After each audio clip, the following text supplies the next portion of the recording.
What do you want in life? What's my purpose in life? Why am I here? What do I love? What am I passionate about? How many people can genuinely answer, this is my purpose in life? Very, very few people. Once you're clear with your purpose, you know what to concentrate on, and you know what to direct your finite amount of energy towards. If you're conditioned, it's because you have allowed yourself to become that. And if we've conditioned ourselves to believe certain kinds of things, and one of the things that we kind of believe and hang on to and live with is this whole idea that all of the things that happened to me in my past are what are keeping me from doing what I'd like to do today. So we hang on to these things and we fill ourselves with blame. You have some options. Here you are exploring the variety of your environment and coming into alignment with who you really are, and then allowing all of that to flow through you too. So in every moment in time, you have the option of focusing in a way that increases and enhances your alignment and your joy, which causes you to resonate with everything you put into your vortex, or something else. There really are not so many other choices, are there? You can focus on a problem. You cannot have enough money and feel bad because you are attached to the money, or you can not have enough money and feel good as you're anticipating more coming. But the consequence or the circumstance of the money does not need to dictate to you how you feel. That is the problem with getting attached to something that you can't control, is that it leaves you like a puppet with no strings. It's about not putting your attachment in all the wrong places, not putting it in what is temporary, but putting it in what is steady. And then in that steady attachment or alignment, then you can just flow it to whatever is currently in your now, flowing through your experience. You can't give away what you don't have. People who are not good at giving away love can't give away love because they don't have it to give away. If I want to give you a dozen oranges, I can't give you those dozen oranges unless I go out and pick up 12 oranges someplace. Otherwise, all it is just empty rhetoric. And the same thing is true of virtually everything in your life. You can't give away love for others if you don't have love in here to give away. If what you have in here is contempt, if what you have in here is anger, if what you have in here is fear, then these are the things you're going to be giving away in your life. Every one of you are drawing a picture with your life.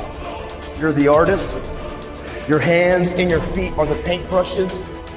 And the choices and decisions you're making right now are the paint strokes. You can paint whatever picture you want to paint. You can become whatever you want to become. But your choices and decisions that you're making right now matter. You got to have the grit and the tenacity to push forward and give it a little bit more than what you have right now. Don't wait for the perfect timing. The perfect timing is never going to come because there's no such thing as perfect. There's never going to be a day where you wake up and you're like, this is the perfect day for me to finally change. All the things have lined up. My inbox is completely clear. I have nothing to do today. There's no distractions. The kids are finally perfectly on their own. Oh my gosh, my husband or wife is finally perfect on their own. Everybody is healthy around me. Everything is just perfect. The day is sunny and bright. And oh my gosh, look at all this gold that just happened to appear in front of me. It's not going to happen like that. You need to say, okay, there is never going to be a perfect time, so you need to set a D-Day. Literally, a day in which you say, that's the day. And then you need to marshal all of your motivation, all of your ability to learn and develop skills as fast as you can before that day. But when that day comes, that's D-Day. That's the day that you go. That's the day that you quit. And that has to be a real date for you. I mean, mark it on the calendar. That's the day you quit the thing. That's the day you walk out. That's the day that you leave that situation that is not healthy or satisfying or good for you or your soul or the people around you.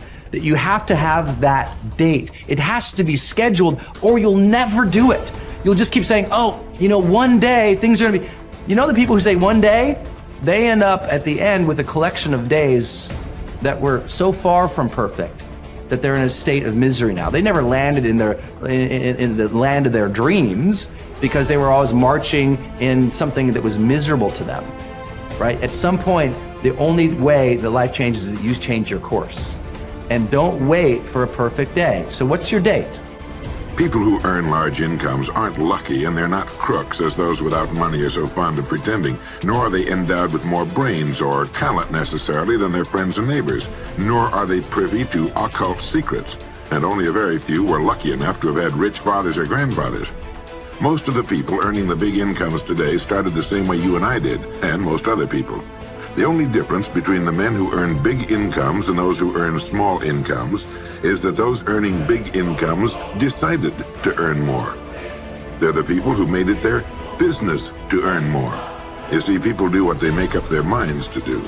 So get rid of the ancient superstition once and for all that people who earn big money are special people, are lucky, or get the breaks, or had money to begin with, or knew someone, or are smarter, or anything else. These are alibis. They can all be disproved 1,000 times. The reason there are so many of these alibis around is that men who fail to make the grade financially are seldom honest enough to just admit that they really didn't try and keep trying. So in order to justify their failure, in order to remain seated, they dream up and pass along these old alibis. We're all self-made, but only the successful will admit it. The commitments we make to ourselves and to others, and our integrity to those commitments, is the essence and clearest manifestation of our proactivity. It is also the essence of our growth.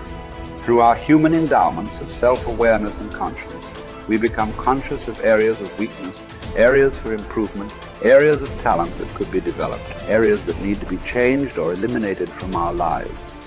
Then, as we recognize and use our imagination and independent will to act on that awareness, making promises, setting goals, and being true to them, we build the strength of character, the being that makes possible every other positive thing in our lives. It is here that we find two ways to put ourselves in control of our lives immediately. We can make a promise and keep it, or we can set a goal and work to achieve it. As we make and keep commitments, even small commitments, we begin to establish an inner integrity that gives us the awareness of self-control and the courage and strength to accept more of the responsibility for our own life. By making and keeping promises to ourselves and others, little by little, our honor becomes greater than our move. The power to make and keep commitments to ourselves is the essence of developing the basic habits of effectiveness. Knowledge, skill, and desire are all within our control. We can work on any one to improve the balance of the three. As the area of intersection becomes larger, we more deeply internalize the principles upon which the habits are based and create the strength of character to move us in a balanced way toward increasing effectiveness in our lives. Get stronger. You can develop the muscle. You can develop the courage muscle.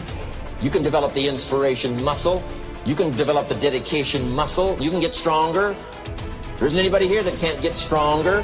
Next time we see you, may not even recognize you. How strong you're going to be able to become in language, in style, and personality, the ability to cope, the ability to handle with anything that happens, no matter what happens.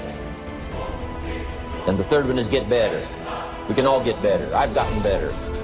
First talk I gave, I stood up, my mind sat back down. But here's the secret to my success. I stood up and did it again. Stood up and I did it again. And I did it again, and I did it again all those many years ago. I did it when I was scared, and I did it when I didn't want to, and I did it when I was ill. And I did it when it didn't work well, and I did it when they didn't appreciate it, and I didn't a lot of times when I didn't know much what I was doing. I just did it anyway. And now all these years later, I'm asked to walk on this stage with the greatest introduction I've ever had, greatest response and welcome I've ever had, the greatest opportunity I've ever had to touch this many lives with a mixture of words and heart and soul. I got better. I got better day by day and week by week and month by month, and I'm asking you to do the same thing until you can develop a long arm and a long reach, until you can develop influence that won't quit. Touch people next year you couldn't touch this year. Touch people now you couldn't touch before. Conduct a meeting now you couldn't conduct before. Heart and soul now mixed in there that wasn't there, missing before. I'm asking all of you to get better in spite of the winters, in spite of the downturn, the money downturn, the social downturn, the personal downturn, whatever it is. Just get stronger. Get better. The key is not to wish for a better winter, key is to wish for more strength, more wisdom, more courage, get better, get wiser, get stronger.